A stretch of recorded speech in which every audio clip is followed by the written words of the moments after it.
तो धीरे धीरे वैदिक मंत्र गौण हो जाएंगे, होंगे कि नहीं?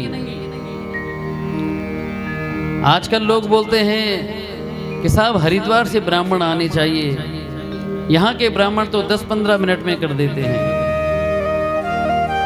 एक ब्राह्मण जब 15-20 साल अपने जीवन के लगाता है और आपके घर में पूजा करने के लिए आता है, तो आप क्या कहते हो कि पंडित जी 1000 रुपया देंगे, 1100 रुपये देंगे साहब। क्या ब्राह्मण का कोई घर नहीं होता? उनके कोई परिवारीजन नहीं होते? या ब्राह्मण को कोई दुकानदार फ्री में दे देता है? बताइए। जब कोई ब्राह्मण दुकान में जाता है तो उसे कोई फ्री में तो दे नहीं देता कि भैया आप पंडित जी हो, चलो ऐसे ही लेके जाओ। एक डॉक्टर यदि 5 से 10 साल पढ़ लेता है, एक इंजीनियर 5 से 10 साल पढ़ लेता है, तो उसके लाखों के पैकेज हो जाते हैं। कितने पैकेज होते हैं? लाखों के। साहब 50 लाख का पैकेज है, 80 लाख का पैकेज है। परंतु जो ब्राह्मण बालक 10 वर्ष से पढ़ रहा है, जिसने कभी अपना जीवन नहीं जिया, जो कभी अपनी माता के पास नहीं रहा, जो अपने घर से हमेशा दूर रहा, जिसने बचपन से ही अपने वस्त्र धुले, अपने लिए भोजन बनाया, वो ब्राह्मण जब आपके घर में 10 से 15 साल बाद पूजन करने के लिए आता है, तब आप लोग क्या कहते हो कि महाराज जी ये तो बहुत ज्यादा है, 2000। ओहो, हम तो 500 रुपए देंगे महाराज। कहते हैं नहीं, कहते हाथ खड़े करो। सभी का यही हाल है साहब। वर्तमान समय में जाइए आप दुकानों में, तो साहब जो छोटी से छोटी चीज है, ये जो नारियल लगी, ये भी 50-60 रुपए का आता है। तो आप यदि 1500 दोगे ब्राह्मणों को, उससे क्या होगा उनका? और इसी के कारण वर्तमान में क्या हो गया है कि ब्राह्मण देवताओं ने पूजा करना छोड़ दिया। क्यों छोड़ा? आप लोगों के वजह से, हमारे कारण ही छोड़ा। क्यों? क्योंकि साहब शादी विवाह में खूब सारे करोड़ों रुपए लग जाते हैं। टेंट वाले के पैसे, साउंड वाले के पैसे, कैटरिंग वाले के पैसे। परंतु जब ब्राह्मण देवता आते हैं, सबसे पहले तो जो मुहूर्त है, मुहूर्त का कोई ध्यान ही नहीं देता। जब सब लोग फ्री हो जाते हैं सुबह 4 से 5 बजे, तब ढूंढते हैं, अरे पंडित जी आइयो आइयो, भैया फेरे भी कराने थे। आप लोग विचार बनाओ कि जो सबसे मुख्य काम है, जो सबसे मुख्य काम है, उसे आपने गौण कर दिया। जो सबसे प्रमुख साधन था विवाह संस्कार, उसको आपने गौण कर दिया। और सारा समय तो जयमाला में लग गया साहब, फोटो खिंचवाने में लग गया। और जब सब लोग थक हार कर फ्री हो जाते हैं, तब जाकर के ब्राह्मण देवताओं को ढूंढते हैं कि प्रभु आइए, अब हमारे संस्कार संपन्न कराइए।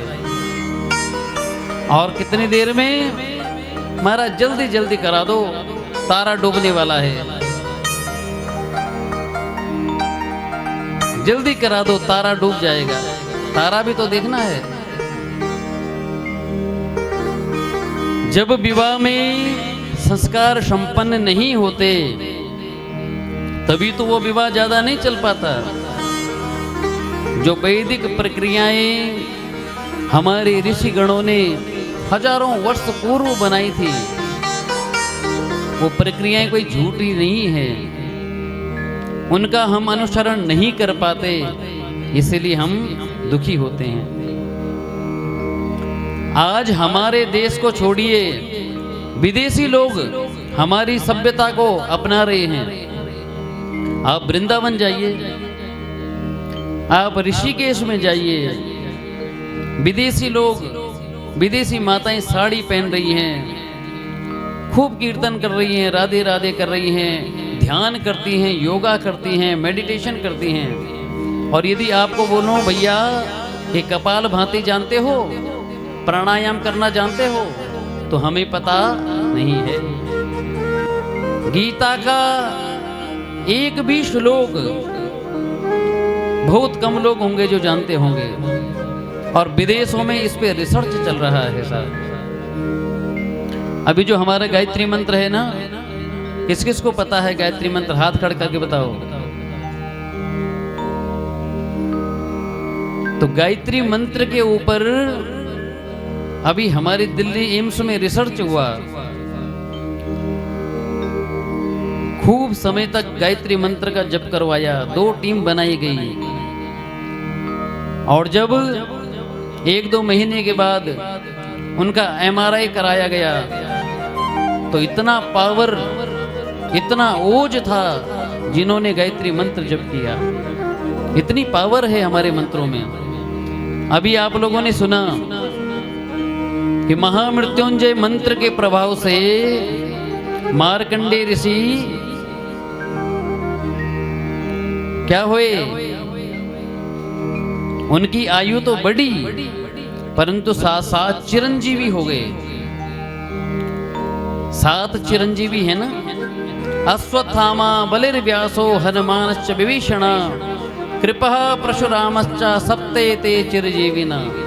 7 तो ये हैं, और 8वें चिरंजीवी मार्कंडेय जी भी हैं। आप लगाइए, जिसकी आयु केवल 16 वर्ष थी, वो हमेशा के लिए चिरंजीवी बन गए। कितना प्रभाव है मंत्रों का। और आज हम क्या करते हैं कि केवल विवाह में फोटो शूट करवाते हैं साहब। वैदिक प्रक्रियाएं तो होती ही नहीं हैं। जहां पर भगवान के लिए थाल लगने चाहिए, कटोरियों में भगवान के लिए चंदन तिलक लगना चाहिए, वहां पर आज साहब जो डिस्पोजर पत्ते होते हैं उन पे भगवान को भोग लगाया जाता है। कोई यज्ञ की वेदी नहीं होती, वहीं पर हवन हो रहा है, और वहीं पर वो परिवार जूता चप्पल लेकर के चल रहा है साहब। यज्ञ मंडप के आसपास जो मालाएं होती हैं लगी हुई ना, 10 मिनट पूर्व उन स्तंभों का पूजन होता है, और 10-15 मिनट के बाद वहां पर वो मालाएं जो होती हैं पैरों के नीचे, जूतों के नीचे रेंगती होती हैं। तो क्या उद्धार होगा? क्या विवाह संपन्न हो पाएगा? बोलो हाँ या ना। जिस ब्राह्मण देवता ने अपना जीवन लगाया पढ़ने में, उसकी आत्मा पर क्या बीतती होगी कि भैया मैंने आज के लिए पढ़ाई की, इस दिन देखने के लिए मैंने आज पढ़ा। 3 से 4 घंटे की जो प्रक्रिया होती है वो 10 से 15 मिनट में कर दी जाती है। इसके कारण आज धीरे धीरे सबने ये कार्य करना ही छोड़ दिया। कई लोग, कई जगह हम लोग जाते हैं तो साहब लास्ट के अंतिम दिन जो कुल पुरोहित जी होते हैं ना, वो पैंट कोट पहन के आते हैं, और यजमान परिवार बोलता है कि आचार्य जी ये हमारे पुरोहित जी हैं, इन्होंने तो छोड़ दिया पूजन करना। अरे भैया छोड़ा तो तुम्हारे ही कारण ना। यदि देखो जो भी इस काम को करता है उसकी कोई दुकान तो होती नहीं है, होती है नहीं होती है, उसकी कोई फैक्ट्री तो होती नहीं है, उसकी कोई राइस मिल तो होती नहीं है, वो केवल इसी जीविका से अपना भरण पोषण करता है। उसके बच्चे भी स्कूल जाते हैं साहब, वहाँ पर उनके बच्चों की भी फीस पड़ती है। हर एक घर की सामग्री जो आप खरीदते हैं वो ही एक ब्राह्मण देवता खरीदता है। और यदि हम ही 10-20 रुपए चढ़ाएंगे तो साहब उससे क्या होगा? बताइए। शादी विवाहों में आप लोग हजारों करोड़ों रुपए बर्बाद कर देते हो, और जब ब्राह्मण देवता आते हैं तो महाराज नाराज ना होइयो, 1000 रुपया रख दिया, 1100 रख दिया। ये हमने बहुत जगह देखा है, बहुत जगह सुना है।